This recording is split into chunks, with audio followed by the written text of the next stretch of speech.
Tito Sen, were you surprised, frankly speaking, that Davao City Mayor Sara Duterte chose to run for Vice President? Yes, yes. We always thought that she would be running for the presidency, and also on the other hand, she has always been saying that she was not interested and was not going to run and filed for mayor. But nevertheless, I hope you don't mind, Karen.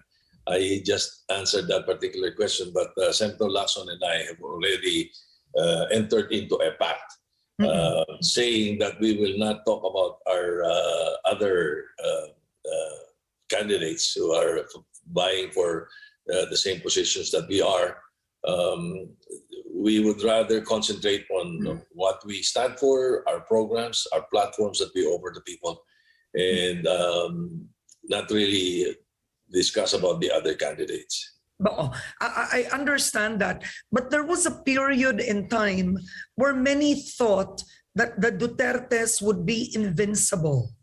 And yet, in 2 surveys, you have clearly shown that they are not.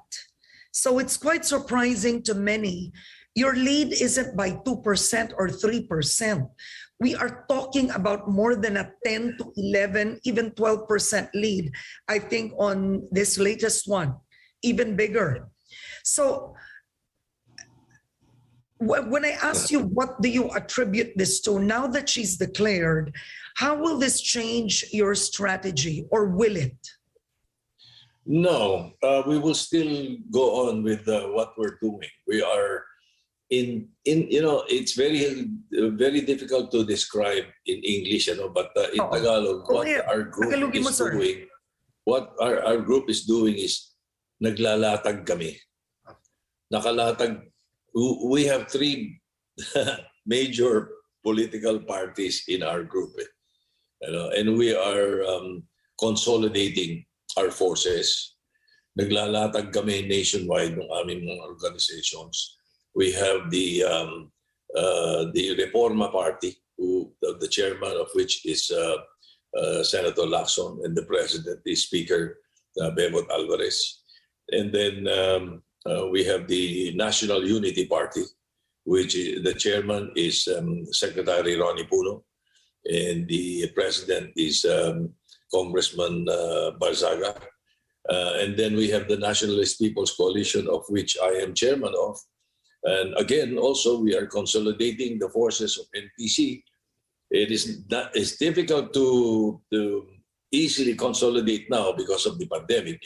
We just can't call for a national meeting. It has to be pockets of meetings and then virtual, kung minsan yung iba.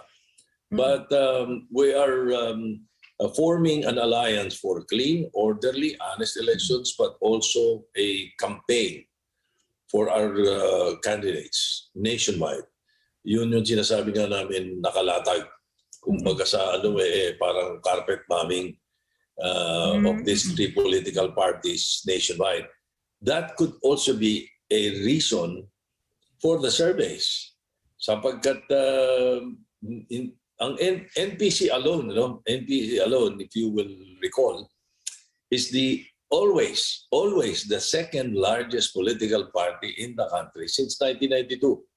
It has never been the biggest, but it has never lost candidates, to other parties. Right now, we have 1,800 incumbent officials. There are thousands that are not incumbent, but the incumbent officials, Congress pa lang, we have 54 congressmen. We have 8 governors.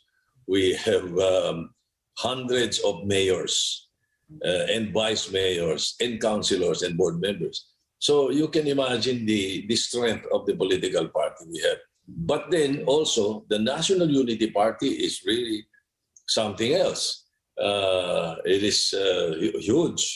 And then the Reforma, if you try to get the sense of the provinces lately, Visayas, Mindanao, even up in Luzon, but in Visayas, Mindanao, it's very strong. You could have seen you would remember the 2019 elections in Mindanao and Visayas.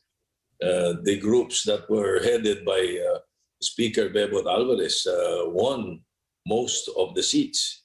So I can attribute that also as part of the surveys. Now, but then again, we're still in the stage of trying to form a official alliance between the three of us. As of now, it's an informal alliance that we have, but we have the same candidates that we are supporting.